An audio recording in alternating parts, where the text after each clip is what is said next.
शत्रु को कभी कमज़ोर नहीं समझना चाहिए। तीतर तीतरी की कहानी। एक समुद्र के पास तीतर और तीतरी का एक जोड़ा रहता था। एक दिन तीतरी ने तीतर से कहा कि उसे अंडे देना है, इसलिए वह कोई सुरक्षित जगह की तलाश करे। तीतर बोला, प्रिय, यह समुद्र तट बहुत सुंदर है, तुम यहीं पर अंडे दो तो बेहतर होगा। तीतरी बोली, जब पूर्णिमा की रात होती है तो समुद्र का पानी बड़े बड़े हाथियों तक को तो बहा ले जाता है, हमें कहीं और चलना चाहिए। तीतर ने हंसते हुए जवाब दिया, तुम सच कह रही हो, लेकिन इस समुद्र के पास इतनी ताकत नहीं है कि वो हमें कोई नुकसान पहुंचा सके। तुम बिना चिंता के यहाँ अंडे दे सकती हो। तीतर और तीतरी की बात सुनकर समुद्र ने सोचा, ये पक्षी कितना घमंडी है, किसी कीड़े से बड़ा तो होगा नहीं। मैं इसके अंडे डुबो दूंगा और फिर देखूंगा कि वह क्या करता है। अंडे देने के बाद तीतरी दाने की तलाश में चल दी। उसकी अनुपस्थिति में समुद्र ने एक लहर को भेजा जिसने सारे अंडे पानी में खींच लिए। जब तीतरी अपने घोंसले में लौटी तो उसे अंडे नहीं मिले। वह तीतर से बोली, तुम वाकई मूर्ख हो, मैंने कहा था कि लहरें अंडों को बहा ले जाएंगी। चिंता मत करो प्रिय, मैं उसे सबक सिखाने का कोई तरीका ढूंढता हूँ।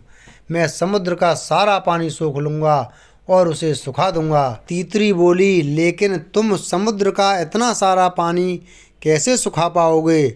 अपने सारे मित्रों को बुलाओ और मिलकर कोशिश करो। तीतरी ने सलाह दी। तीतरी की बुद्धि से प्रभावित होकर तीतर मान गया। उसने अपने सारे मित्रों, सारसों, मोरों, कोयलों और अन्य पक्षियों को बुलाया। सब इकट्ठे हो गए तो तीतर ने उन्हें पूरी बात बताई कि किस तरह से समुद्र ने उसके अंडों को ख़त्म कर दिया। तीतर ने उन्हें समझाया कि समुद्र को सुखाना बहुत ज़रूरी है। सारे पक्षी बोले, हम यह काम नहीं कर सकते, हमें भगवान विष्णु के वाहन गरुड़ के पास चलना चाहिए और उन्हें पूरी बात बतानी चाहिए। पूरी बात सुनकर उन्हें ज़रूर गुस्सा आएगा और वह ज़रूर बदला लेंगे।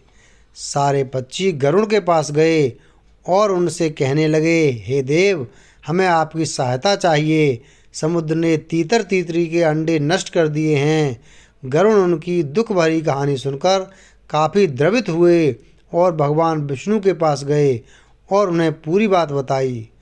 मेरे साथ आओ, मैं समुद्र से उन अंडों को वापस निकाल दूंगा और तीतर तीतरी फिर से प्रसन्न हो जाएंगे।